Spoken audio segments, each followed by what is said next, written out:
I sort of saw the car coming. I landed in the windshield and the sunroof area, and then I flew over the car.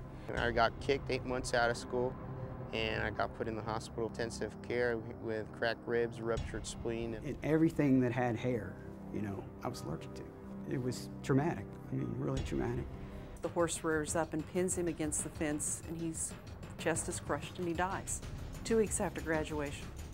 The doctor basically told me coming out of surgery that he didn't think I'd live till morning. This is the first time I've ever had a client that died 4 days after the effective date of the policy, so you just never know.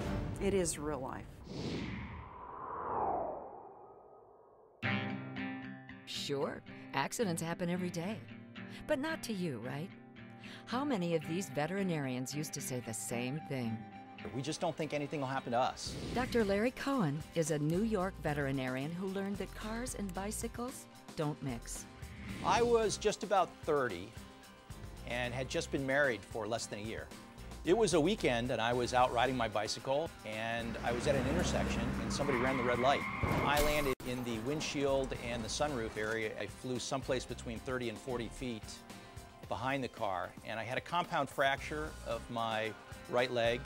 I had a broken hip and a broken pelvis. His injuries are a visible reminder of the pain, and while more cautious, he continues to ride. If I had not had disability insurance when I had my bike accident, I would have been in real trouble. I was a solo practitioner, owned my own business, had no other source of income, and I didn't have any savings. Personally, I would not go into business without having insurance. Dr. Jose Davila is the founder of one of the largest equine reproductive facilities in the Southeast. It wasn't long after graduation that he needed his insurance. 8 months out of school, I got kicked, had a ruptured spleen, pneumothorax, and some cracked ribs. So you have to be covered. It doesn't matter if you think you're not making enough money, you never know what can happen. As a veterinarian, it doesn't matter what field you're in, you're exposed every single day to having an accident. After working as a veterinary practitioner of small animal medicine for 5 years and progressively getting sicker and sicker each year that I worked. Today, Dr. Dan Loper is a pharmacist, but his passion and love remains veterinary medicine. Tragically, allergies cut short his dreams. I was suffering from the sinus headaches so bad. I would, in between patients, I would literally crouch down on the floor and hold my face in my hands, and I would almost cry from the pain. And when they finally told me, I sat there with tears running down my eyes, because the first one was horses, the next one was dogs, the next one was cats, and everything that had hair, you know, I was allergic to. Everything. It was traumatic. I mean, really traumatic. I cannot work on cats and dogs. I cannot walk into a clinic now without having respiratory difficulties and having trouble breathing. Okay, so that is, by definition, a major disability. I can't do that. For that which I studied for, my passion, my livelihood is taken from me.